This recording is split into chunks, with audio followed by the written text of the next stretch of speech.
I'd like to start off by dedicating this session. I was away in Springfield for the LASFA conference, and when I came back responding to my emails, I was notified by a family I'd been working with that although her daughter was admitted as valedictorian with a full tuition scholarship, when she couldn't provide a social security number, the scholarship was stripped from her.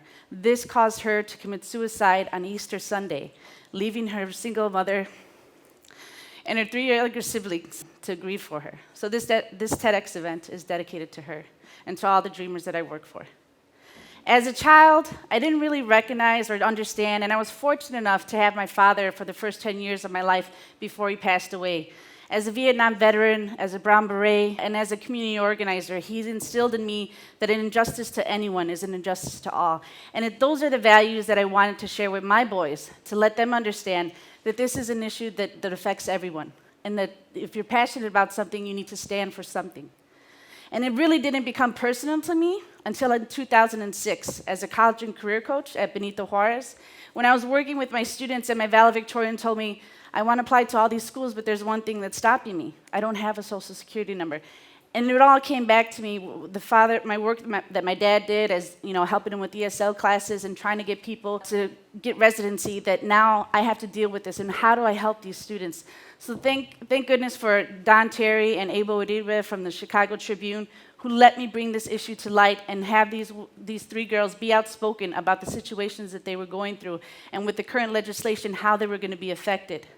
And I wanted to make sure that I helped them. So this issue with the Chicago Tribune in July 2006 brought to light the issues of being undocumented, the mental health, the risk of being deported, the risk of not having their parents maintain their job to afford financially the out-of-pocket contribution that they would have to make to the institution that fall. And it's there when I started surrounding myself with, I got to start reading. As a history major, research, going back to reading and finding out, what can I do? What can I possibly do? And it was there that I met Alejandra Ricon. Previously, before she became the University Liaison for the Hispanic Scholarship Fund, she worked in Texas, and she helped to pass in-state tuition legislation in Texas. So I reached out to her, and with the Chicago Public Schools, we planned a tour to Texas, and we took some undocumented students and some citizens to understand this is an opportunity for you to access education. And she wrote an excellent book called Si Se Puede for undocumented students. It tells the stories of the students' lives all the way from California to New York. And when I had the pleasure of working with people, a buddy from the neighborhood, Luis Gutierrez from Latinos Progresando, who established an immigration firm in the little village to help support immigrant communities, and Eliza Gilbert and Luis Caballero from the IACAC Human Resource Committee, who've established resources for undocumented students to gain access to institutions of higher ed, job opportunities that are available, internships that they could have access to. And most importantly, the people that I've worked directly with, the Immigrant Youth Justice League, a group of organizations, students who proudly come out on May 10th to declare that they are undocumented, unapologetic, and unafraid. So, Robert Chernishi from New York, NYU, who has an extensive research and data on the Asian American community and the migrant community. Maria Bucio, who's like a sister to me, who's helped establish a housing facility in Pilsen that will open this fall and have some spaces open to both citizens and non-citizens. And Maria Hinojosa, if you haven't looked at it and you haven't checked it out, I highly encourage you to look at it. The PBS Frontline Special, Lost in Detention, to understand the difficulties when families are separated and what they have to go through. And it's during this that I realized that, this is the same thing that my father was dealing with. And in the civil rights movement, when students went on hunger strikes, the Harlem Corps, when they wanted to end segregation and access to higher ed, it's no different from the students in Minneapolis who went on a hunger strike to hopes to get the DREAM Act passed in their state. And at this point, there's no federal legislation, so it leaves other states to come and create legislation. And then it's no different from in Milwaukee, in our own backyard, where NAACP commanders went against police officers to protest and to stand for what they believed in creating equal access for students. And it's still being done here and today. And just like Malcolm MLK, Martin Luther King had a dream, these students have a dream, and they live it daily. And the issues that they deal with of mental health, access to financial assistance, the policies and procedures that restrict them to gaining access to internships, or even exposure to opportunities to not only finish their degree, but also be obtainable for employment. And they understand that, just like Mahatma Gandhi, that we are all created equal, and this is no other race but the human race. And even though that they march to Atlanta and risk incarceration, it's something that they're willing to fight for, to show solidarity in this movement, not only in Chicago, but across the US. And these students went to Atlanta and were detained and they were released. And the one thing that these students, over 53,000 families have been separated because of ICE deportation proceedings. And as a mother, you would not be able to separate me from these kids, but over 53,000 families have been separated, and that's a large number. Leaving children in limbo, in foster care. 23,000 are in limbo in foster care, not waiting to be adopted by a family, when the only real family that they should be with is their own, and not have their parents in limbo with deportation proceedings. Because the only opportunities they have is incarceration or deportation. And the worst cases that we deal with now, and the issue that having to deal with maintaining their education and finding access to scholarships, they're often very limited. They're $1,000, largest I've seen was $10,000 by the Nordstrom Scholarship that's open to juniors with a 2.75 GPA requirement. They award the scholarship to $10,000 to both citizens and non-citizens. But the one case that the mental health of the students that concerns me the most is that the suicide attempts. Unfortunately, the ones that are successful are the student from Easter Sunday and Joaquin Luna from Texas. After Thanksgiving, he was accepted to several institutions, but the financial gap was too great for his mother to bear. And it is after Thanksgiving dinner, a nice meal with his family, he went into the washroom and took a gun and took his own life. So to the point where these students feel that they cannot have access to education, that it's worth taking their own lives, it is then up to us to make a decision as how can we stop this process? How can we move forward?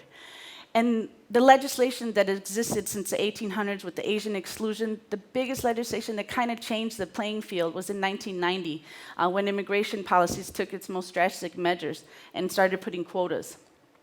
And here in Arizona, the big issue right now is when the Governor Brewer instated racial profiling.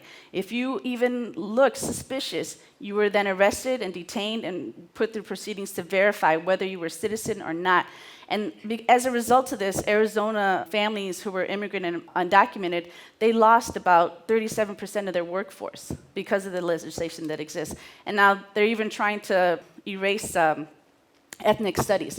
So we have to look at the issues that we're dealing with, not only in our own town, but across the US. And these are some anti-immigrant legislations that have been taken upon by House bills, state bills, since last year of April 2011.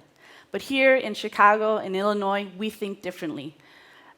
Last year, in August 1st, at Benito Juarez High School, Governor Quinn put into legislation the Illinois DREAM Act, the first of its kind, and which I'm extremely proud to be a part. I'm one of the 9 commissioners for the Illinois Dream Fund, a private commission that will seek to award private scholarship. We're not taking any money from everybody. This is a private donation, and you could feel free to donate.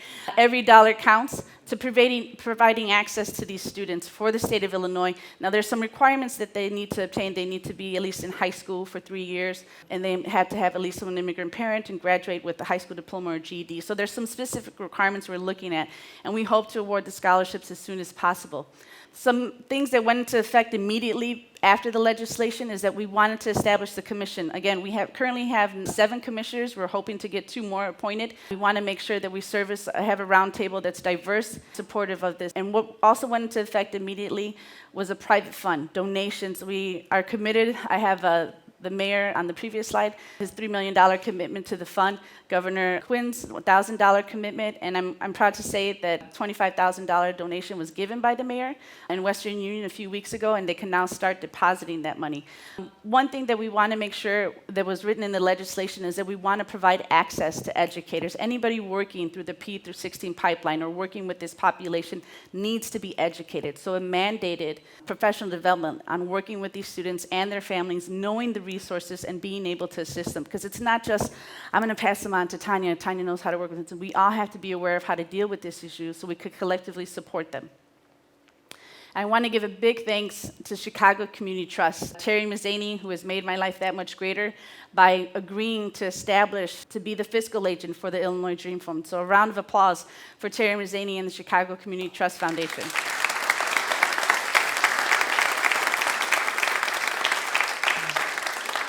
And this is really a community effort. This is where we understand the lines between civil rights and human rights, to understand that these are the students and the communities that we will be working with on a daily basis, and that will have been the foundation of this state and our country as a whole. So this is a community effort on all fronts to collectively organize, support these students, and like I said, every dollar counts. So your contributions to the Chicago Community Trust Foundation will directly impact the undocumented students that we service. Support them financially with obtaining their dreams, because on average, an undocumented student has a financial gap to attend an institution of anywhere from about $4,425 to $17,000.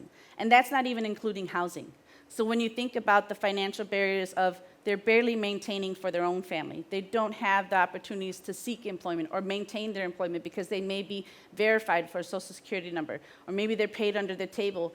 And some worst case scenarios that I heard that they have to do some stuff that no human would want to do. So creating this access and opportunity financially as a community effort will take us all as a group.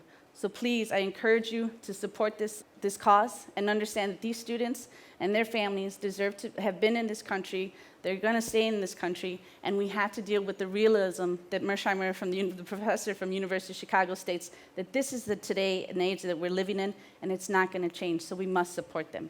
So I highly encourage you to be active, support the dreamers that you see and know, and make your contribution to the Chicago Community Trust Foundation to help keep the dream alive for the dreamers, not only in Illinois, but in hopes, again, as a private commission, to establish this and establish federal legislation to support these students. Thank you.